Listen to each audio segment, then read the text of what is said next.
سەبارەت بە ئەو گۆڕانکاریە نوێیەی کە ئێستا لە تورکیا و باکووری کوردستان لە ئارادایە هەم لەلایەن تورکیاوە هەم لەلایەن ئۆجەلانیشە و بانگەواز بۆ چەکدانان و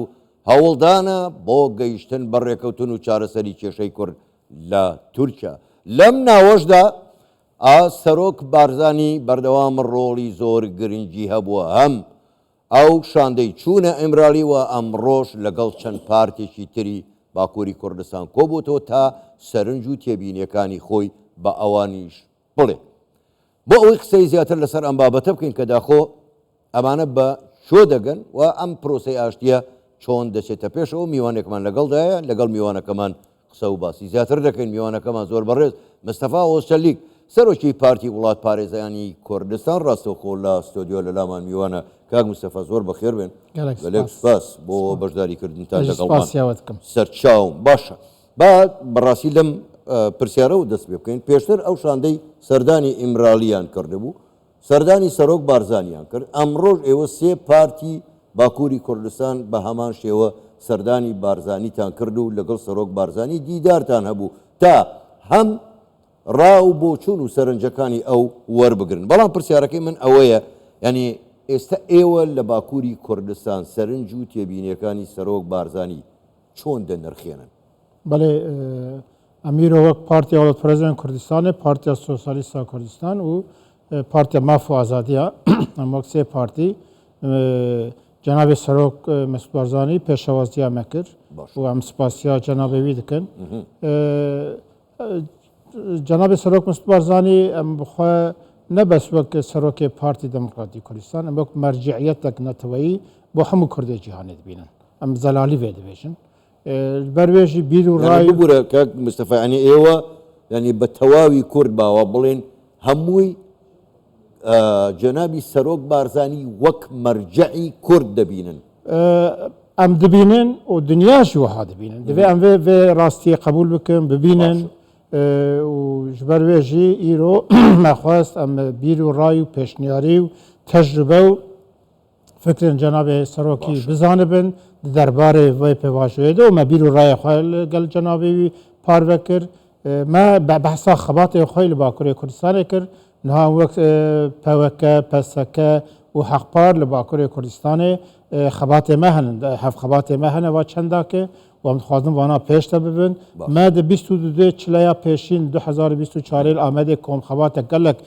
برهمدار کرد، نیزی دوست کسایتیان کرد بشتار بون و لوی دریجی ده قناعت و بیر و رای هر کسی او باکل باکوری کردستانی دلستر هشمندیک ملی نتوایی کردستانی دوی ام خباتک جدا دست پی بکنه و ام خبات مجی دروی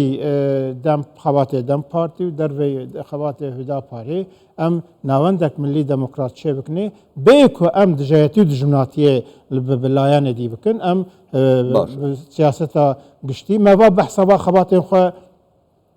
جناب سروک بارزانیر کرد و مخواست جناب یوری گفت که ام دخوازن باکوری کردستان اف خبات پیشتر هره به تایبتی پشتی بانگا جلانی و روشاک و درکتیه او پیوستی زیادتر دردکه به پیش لباکوری کردستان جی اف هلوستا کو بگشتی جناب سروک بارزانی جبو باشور کردستان جبو روجاوای کردستان جی و جبو باکوری کردستان جی هلوستا گلک ده جیده و معقول و باش دمشینه ما گفت ام پشکریاوی هلبستا زور باش کاک مستەفا، یعنی ئەگەر ئێستا سەیری تورکیا بکەن لە هەواڵەکانی جەنابە داگاداری، یعنی هەم ئۆردوگان هەم دەوڵەت باخچەلی قسە لەسەر پرۆسەی ئاشتی دەکەن، زۆر گەشت بینن. بەڕای ئێوە دەبێت لە تورکیا بۆ سەرخستنی ئەم پرۆسەیە دوای پەیامەکەی ئۆجەلان دوای بانگەوازەکەی ئۆجەلان دەبێت چی بکرێت؟ ام بخوشی د مثلا شر وستاندون چکدانی ده ام پشکریا و بانگه دکن پشکریا و پیواجوه دکن و ام بسالان ام دبیجم دهان جاران ما بانک کردی که شر چکداری رو باکوری کردستان هم زمین و نمایه و هم جی ضراری ده ملت ما دوی اف شر وسته و معنی ام پشکریا و دکن خواتا سیاسی سیویل دوی ام رجر بکن لی پیواجوه که ایرو او بانگا و جالانی ده او هندک خصوصی خالیم که ام وقت سیاستن راست نابینن هنن ده مثلا بحثاوی که دولت کردی فدرالی اتونومی حتی مافی کلتوری و غلط دبینه اما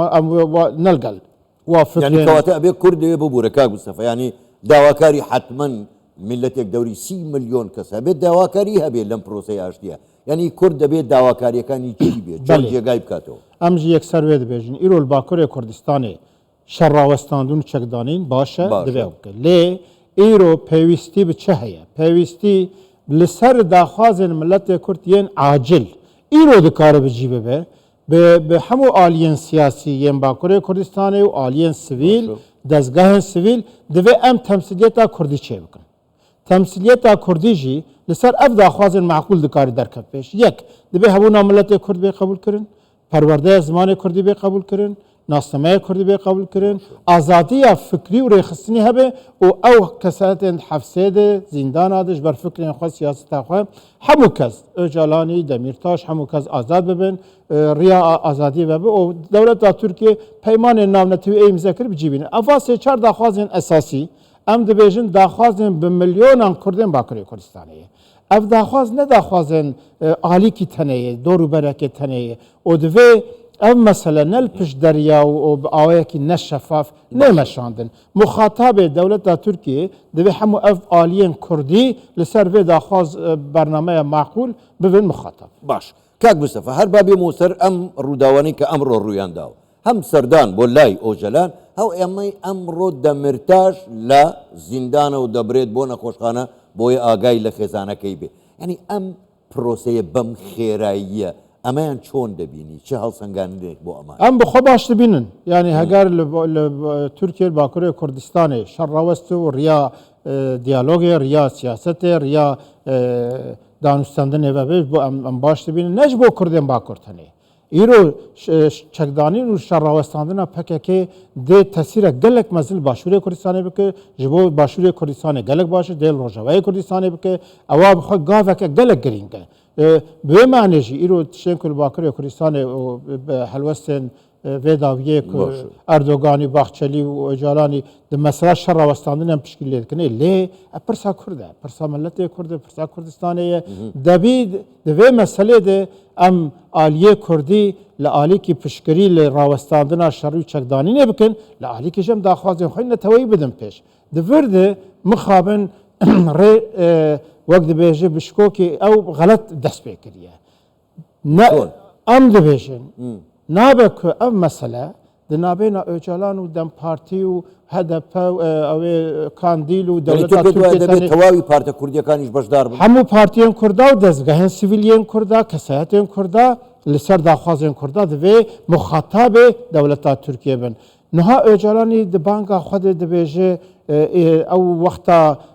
دولة كردي فدرالي اوتونومي حتى ما في كولتوري تنيد بغلطه او نه قبول كرن ام في راس نابينن او بيسي بي نبو او غوتن بهتا غوتن شراوستن اورين ديمقراطيك وبن بانگه او هبو يا بس بو ل تثبيت اجلاني بيامه نه داخوازه كرداي ام دبن كرد اگه بویژه دولت و فدرالی و بویژه اتونوم اوی مافیا کلتوریجی همو کسر داخواز عاجل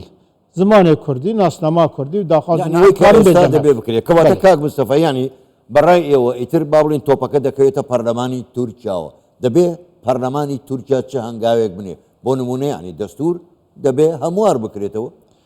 اف داخوازن ام دبيجن دبيت قانون بنگهنا تركيا دبي يعني هبونا ملت كرد اولي بي قبول كرن تشتغيرو كاره بجيبه به داخوازن ملت كرد عاجل هبونا كرد يوكش بينن ام بخوا ام مساله نه مساله دولت ترکیه تنه او پیشاتین کل روجلات ناوی روجلات ناوراس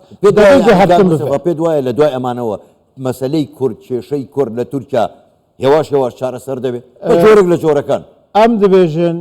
هر اوش بری باشتر به شر راوست چک به دانی زمین خباتا سیاسی چه و دیالوگ چه و 2013 و 2015 ده او شر راوستی بود زمین خباتا سیاسی بود با کردا پیشکتین گلک باشه بود ایروجی شر راوستش کردار گلک باشه با کرجی باشورجی روجاواجی روجلاجی لی ji bo ku Kurd bikare bin mafê xwe dest bixin divê Kurd bi rêxistin bin û hemû aliyên Kurda dest bidin hev û ne wenî pişt derya kî disan çi dibe ew ê çawa be ne bî hawî be şeffaf em aliyê Kurda giş serva daxwazan em bi milyonan Kurda bikarin rêxistin bikin em ê bikarin tesîrek baştir li vê pêvajoyê bikin em dibêjin baş e bira şer tune be lê ji bo daxwazên Kurda jî yekgirtina Kurda lazim مستەفا دووبارە ئەم پرسیارەی خۆم دووبارە یەکەمەوە ئەگەر پێم بڵێ بە ڕاشکاوانە ئێوە گەشت بینن ئێستا بە چارەسەری کێشەی کورد ئەم گۆڕانکاریانی کە لە تورکیا ڕوو دەدە بەڕاستی گۆڕانکاری گەورن گەشت بینن ئێوە بە چارەسەر براستی ام عالیه اوه ده گشتبینن که راوستناندنا شری ده ری دیالوگی و خبات سیاسی رو وکه ده خبات دموکراتیک رو وکه لیجبو چاره سریا پرسا کرد دولت ترکیه بحثات شکیناکه اردوغانید به پرسا کرتنید به پرسا تروری بخشلی عین تشید بیجه لی بوا گوتارنا ام مسئله چاره سر نابه و اواکو حتی نها دیاره ji bo pirsa Kurd bê çareserkirin jî tu bernamek naxwî lê em dîsa jî dibêjin dê ji rewşa îro baştir be. زۆر باش ڕێزخۆش زۆر بەڕێز مستەفا ئۆسێلیک سەرۆکی پارتی وڵاتپارێزانی کوردستان گەلێک سوپاس بۆ بەشداریکردنتان لەگەڵمان لەم گەشتەی هەواڵەکانی کوردستان 24 گەلێک سوپاس شەوتان باش.